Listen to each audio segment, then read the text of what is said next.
What's up guys, welcome back. आज हम बात करेंगे सिनिस्टर मूवी के पार्ट 2 के बारे में, जो कि 2015 में रिलीज हुई थी। अगर आप मेरा सिनिस्टर पार्ट 1 वाला एक्सप्लेनेशन अभी तक नहीं देखे हैं तो आई बटन के ऊपर क्लिक करके अभी देख लीजिए, नहीं तो मूवी समझने में थोड़ी सी दिक्कत हो सकती है। सो आज मैं सिनिस्टर 2 का कहानी विस्तार से बताते हुए वीडियो के अंत में डीमन बुगुल के बारे में कुछ इंटरेस्टिंग डिटेल्स बताऊंगा, इसलिए वीडियो को एंड तक जरूर देखें। So without wasting any further time, let's start the video.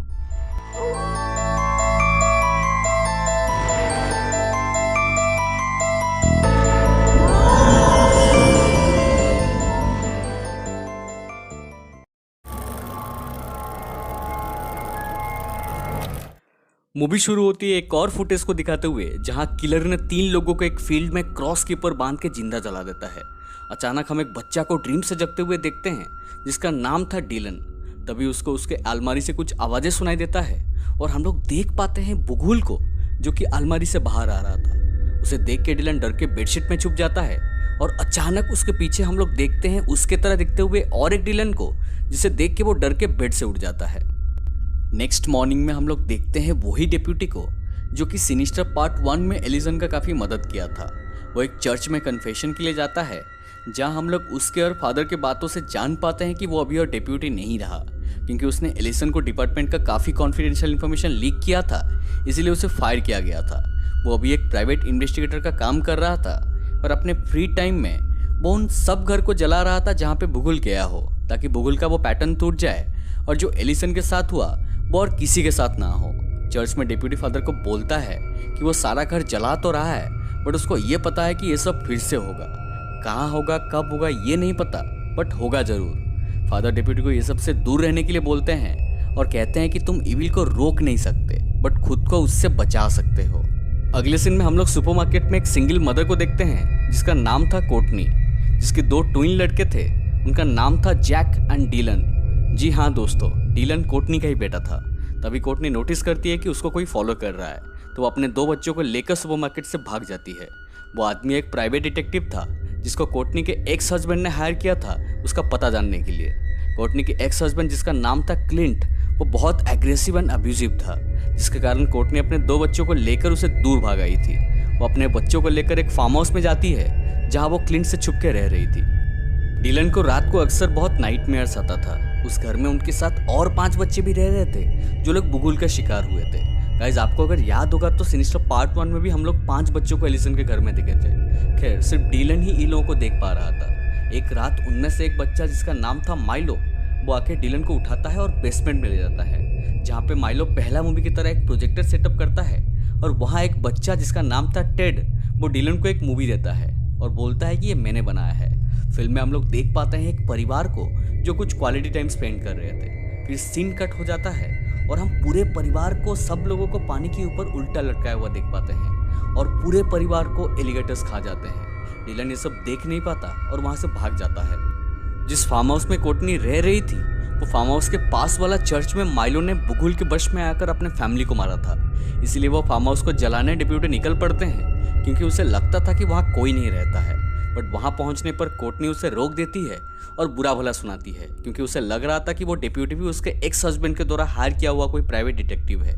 Misunderstanding clear होने के बाद कोर्टनी डेप्यूटी को चाय के लिए इनवाइट करती है, जिसको डेप्यूटी एक्सेप्ट करता है। चाय पीने के टाइम डेप्यूटी बोलता है कि जब से उसका फ्रेंड एलिसन का मर्डर हुआ है, तब से वो ऐसे ही केसेस को इन्वेस्टिगेट कर रहा है। वो कोर्टनी को बुगुल के सिंबल्स दिखाते हुए पूछता है कि क्या उसने यहाँ पे ऐसे सिंबल्स देखे हैं, जिस पे कोर्टनी मना करती है। फिर वो डेप्यूटी वहाँ से चला जाता है और पास के एक होटल में रुकता है। रात में काम करते टाइम डेप्यूटी का लैपटॉप हैंग हो जाता है और बुगुल के सिंबल्स और इमेजेस अपने आप स्क्रीन पर आने लगते हैं। फिर अचानक हम लोग बुगुल को स्क्रीन में देख पाते हैं, जिससे डेप्यूटी डर जाता है। दूसरी तरफ माइलो फिर से डीलन को एक और फुटेज देखने के लिए बुलाता है और डीलन मना करके सो जाता है। उसे भयानक सपने आने लगते हैं और नींद में बुगुल डीलन को बेसमेंट में ले जाता है, जहाँ उसको सारे बच्चे वादा करते हैं कि अगर तुम ये सारे फिल्म्स देख लोगे तो तुम्हें ये सब नाइटमेयर्स और नहीं आएंगे। फिर एमा अपना फिल्म दिखाती है जिसका नाम था क्रिसमस मॉर्निंग, जिसमें वो अपने पूरे परिवार को बर्फ में जिंदा दफन करके मार दिया था। गाइस, डीलन एक इनोसेंट बच्चा था जिसे ये सब देखा नहीं जा रहा था। नेक्स्ट मॉर्निंग डीलन सारे बच्चों को बाहर खड़ा देख पाता है। तभी जैक पीछे से आके बोलता है कि तुम कोई स्पेशल नहीं हो, ये सब मुझे भी दिखते हैं।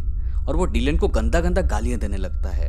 हम लोग जैक को डिलन के ऊपर एग्रेसिव होता हुआ देख पाते हैं। फिर वहाँ पे डिप्यूटी पहुँचता है जो उस चर्च में इन्वेस्टिगेट करने के लिए कोर्टनी से पूछता है, जिसको कोर्टनी अलाउ कर देती है। डिप्यूटी कुछ फोटोज के साथ इन्वेस्टिगेशन कर ही रहा था, तब अचानक उसे अंदर से कुछ आवाज़ें सुनाई देता है और एक लोटा अपने आप हिलते हुए दिखता है। वो एक पत्थर उठा के फेंकता है जिसमें से एक चूहा बाहर आता है। वो थोड़ा रिलैक्स हुआ ही था कि अचानक उसके पीछे वो सारे बच्चों को देखता है जो वहाँ पे रह रहे थे, और बुगुल एकदम से उसके सामने आ जाता है। वो डर के वहाँ से बाहर आ जाता है। तभी डेप्यूटी के एक प्रोफेसर का कॉल आता है जिनका नाम था प्रोफेसर स्टॉर्मबर्ग, जो बोलते हैं कि प्रोफेसर जोनस लापता हो गए हैं, पर उससे पहले वो बुगुल के बारे में बहुत कुछ रिसर्च कर लिए थे जो कि बहुत ही भयानक है, और वो डेप्यूटी को वहाँ आने बोलते हैं। उसके बाद डेप्यूटी डिलन से कुछ नॉर्मल सी बातें करता है, इसको देख के कोर्टनी बहुत खुश होती है। तभी अचानक उसका पति क्लिंट वहाँ पुलिस के साथ अपने 2 बच्चों को साथ ले जाने के लिए पहुँचता है, पर कोई कोर्ट का कागज ना होने के कारण डेप्यूटी उन सबको मीडिया का डर दिखा के भगा देता है। कोर्टनी डर के डेप्यूटी को उस रात वहाँ रुकने के लिए बोलती है और डेप्यूटी मान जाता है। रात को डेप्यूटी और कोर्टनी दोनों व्हिस्की पीते हुए कुछ टाइम साथ बिताते हैं, और हम उन दोनों के बीच में कुछ इमोशनल कनेक्शन भी बनते हुए देख पाते हैं। उसी रात माइलो फिर से आके डिलन को उठा के एक और फिल्म दिखाने ले जाता है। फिल्म का नाम था किचन रिमॉडलिंग, जिसमें एक बच्चा उसके परिवार के सारे लोगों को किचन में बांध के पानी का टैप ऑन कर देता है, जिससे पानी ओवरफ्लो हो जाता है, और वह पानी में एक इलेक्ट्रिक वायर फेंकता है और सब लोग करंट से जल के मर जाते हैं। डिलन ये सबको फिर से देख नहीं पाता और वहाँ से भाग जाता है।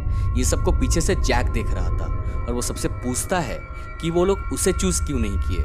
माइलो कहता है कि तुम इतना स्मार्ट नहीं हो, और अगर इसके बारे में तुम किसी को कुछ भी बताते हो तो वो तुम्हें मार देगा। नेक्स्ट मॉर्निंग डेप्यूटी सीधा जाके प्रोफेसर स्टॉर्मबर्ग के पास पहुंचता है, जो डेप्यूटी को एक हैम रेडियो दिखाते हैं। ये एक टाइप का रेडियो है जो पुराने ज़माने में लोग यूज़ करते थे, जो कि प्रोफेसर जोनस के द्वारा किया हुआ रिसर्च से मिला था। प्रोफेसर बोलते हैं कि हैम रेडियो एक नॉर्वेजियन फैमिली का है जिनका मर्डर 1973 में हो गया था। तब 70s में एक रियल यूज़ होता हुआ बैंड में उस टाइम एक अजीब सिग्नल ट्रांसमिट हुआ था, जिसमें एक पियानो की ट्यून और कुछ अजीब साउंड्स आ रहा था, जो कि सालों तक आता गया और एक अर्बन लेजेंड बन गया।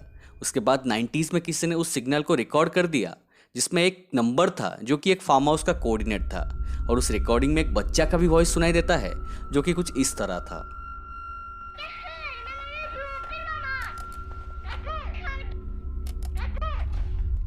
ये वॉइस नॉर्वेजियन लैंग्वेज में था, जिसका मतलब ये था, मॉम चुप हो जाओ, तुम्हारे चिल्लाने की वजह से बुगुल मुझे सुन नहीं सकता। और इसके बाद वो अपना पूरा परिवार को मार देता है, जो कि वही नॉर्वेजियन फैमिली था। स्टॉर्मबर्ग इसके बारे में और बोलते हैं कि अर्बन लेजेंड्स लाइक बुगुल या कैंडीमैन ये सब दूसरे डेल में रहते हैं, इनको सिर्फ रिचुअल या सैक्रिफाइस के थ्रू ही बुलाया जा सकता है। बट इस सब में कुछ चीज़ें कॉमन थी, एक फैमिली का हत्या, एक लापता बच्चा, और कुछ artistic offering like art, music या फोटोज। डेप्यूटी अब समझ गए थे कि ये जो भी मर्डर्स हो रहे हैं ये सब और कोई नहीं बल्कि उनके ही मिसिंग बच्चे कर रहे थे। तभी उसे याद आता है कि कोर्टनी का भी 2 बच्चा है, और वो स्टॉर्मबर्ग को वो रेडियो नष्ट करने बोलता है और वहाँ से निकल जाता है। इस तरफ फार्म हाउस में जैक डिलन को बहुत मारता है और बोलता है कि वो उससे ज़्यादा बेटर है। तभी माइलो और बाकी बच्चे आके डिलन को बचाते हैं। जाते टाइम माइलो डिलन को खुद के ही फैमिली के खिलाफ भड़काता है, बट डिलन का दिल साफ था, इसीलिए वो इन लोगों का बात नहीं सुनता। कोर्टनी जैक के ऊपर चिल्लाता है डिलन को मारने के लिए, बट जैक गंदी गंदी लैंग्वेज में उसके माँ और भाई को भी गाली देता है, जिससे कोर्टनी बहुत ही ज़्यादा शॉक्ड हो जाती है। रात में डिलन को फिर से नाइटमेयर्स आता है और वो फिर से बेसमेंट में पहुंच जाता है। इस बार माइलो अपना वाला फिल्म देता है और बोलता है कि ये सबसे बेस्ट फिल्म है। डिलन देखने मना करता है, बट सब बच्चे बोलते हैं कि अगर तुम ये नहीं देखोगे तो वो गुस्सा करेगा और उसे गुस्सा नहीं दिलाना चाहिए। माइलो का फिल्म का नाम था संडे स्कूल, जहाँ पे वो अपने फैमिली के सब लोगों के पेट में गर्म कोयला रख के और पेट के अंदर चूहा घुसा के सबको वो चर्च के अंदर मार दिया था। फिल्म खत्म होने के बाद वो लोग उसे एक और फिल्म देखने बोलते हैं, बट डिलन मना करता है, जिससे सब बच्चों का शक्ल एकदम भूतिया शक्ल बन जाता है और वो लोग उसे डराने लगते हैं। बट डिलन वहाँ से भाग जाता है।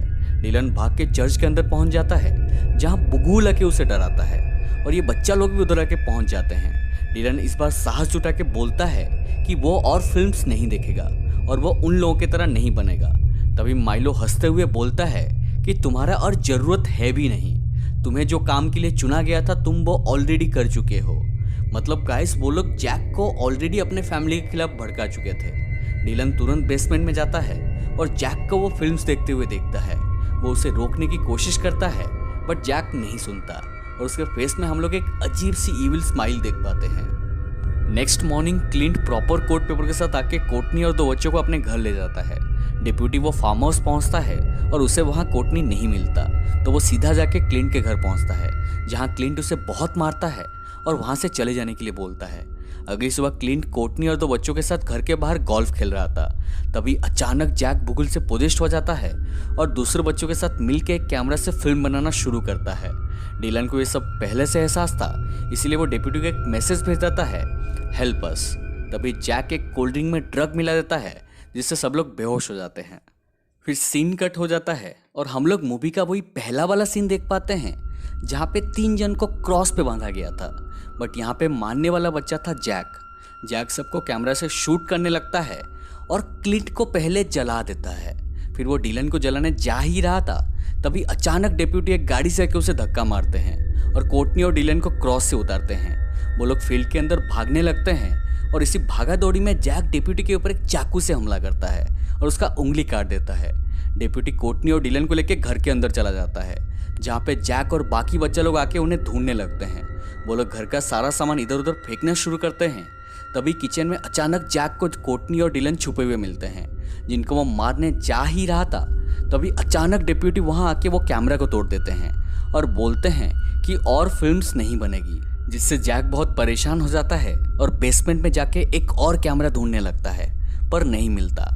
वहाँ बाकी बच्चे लोग पहुँचते हैं और कहते हैं कि तुम्हें ये काम को पूरा करना पड़ेगा, नहीं तो वो हमें नहीं छोड़ेगा। तभी अचानक पीछे से बुगुल आ जाता है और जैक के कंधे के ऊपर हाथ रखता है और जैक धीरे धीरे पूरी तरह से राख में मिल जाता है। फिर मूवी के लास्ट सीन में हम लोग देखते हैं कि डिप्यूटी कोर्टनी और डिलन को साथ लेकर टाउन छोड़ के जा रहा था और अपना सामान लेने होटल जाता है और अपने रूम के अंदर वही हैम रेडियो को देख पाता है जो हम लोग स्टॉर्मबर्ग के पास देखे थे। तभी रेडियो के अंदर हम लोग वही बच्चे लोगों का आवाज़ भी सुन पाते हैं।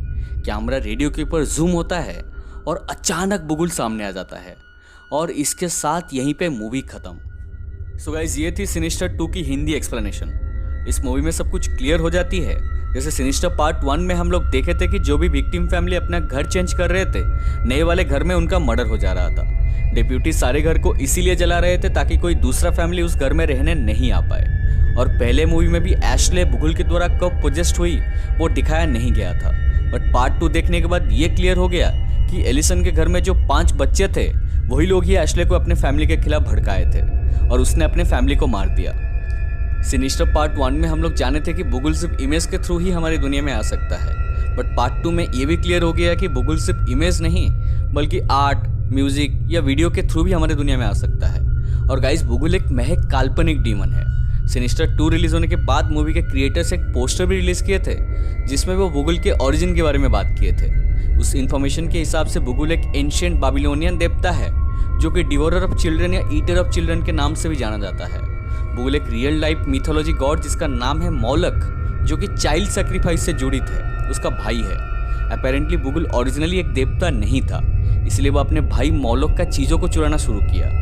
वो इतना लालची और खून का पैसा था कि वो उन सारे बच्चों को चुराना स्टार्ट किया जो उसके भाई मोलक को सैक्रिफाइस किया गया था। वो सारे बच्चों को अपने अंडरवर्ल्ड होम में लेके उनके ऊपर फीड करता था, जो कि मोलक को पसंद नहीं था। इसलिए मोलक बुगुल का मुंह और आंख राख से हमेशा के लिए बंद कर देता है ताकि वो कभी मांस का स्वाद नहीं ले पाएगा। सो ये था बुगुल का डायरेक्ट कनेक्शन मिथोलॉजी से। गाइस, पर्सनली मुझे सिनिस्टर 2 पार्ट 1 के कंपैरिजन में इतना अच्छा नहीं लगा। आप एक बार इसे देख सकते हो। आई होप आपको एक्सप्लेनेशन अच्छा लगा हो। अगर अच्छा लगा तो प्लीज़ वीडियो को लाइक करें, शेयर करें और अपने एक्सपीरियंस कमेंट सेक्शन में ज़रूर बताइए। आगे ऐसे ही इंटरेस्टिंग वीडियोस आने वाले हैं, सो प्लीज़ चैनल को सब्सक्राइब करके बेल आइकन को प्रेस कर दीजिए ताकि आप इसे मिस ना करें। मिलते हैं नेक्स्ट वीडियो में, तब तक stay home and take care.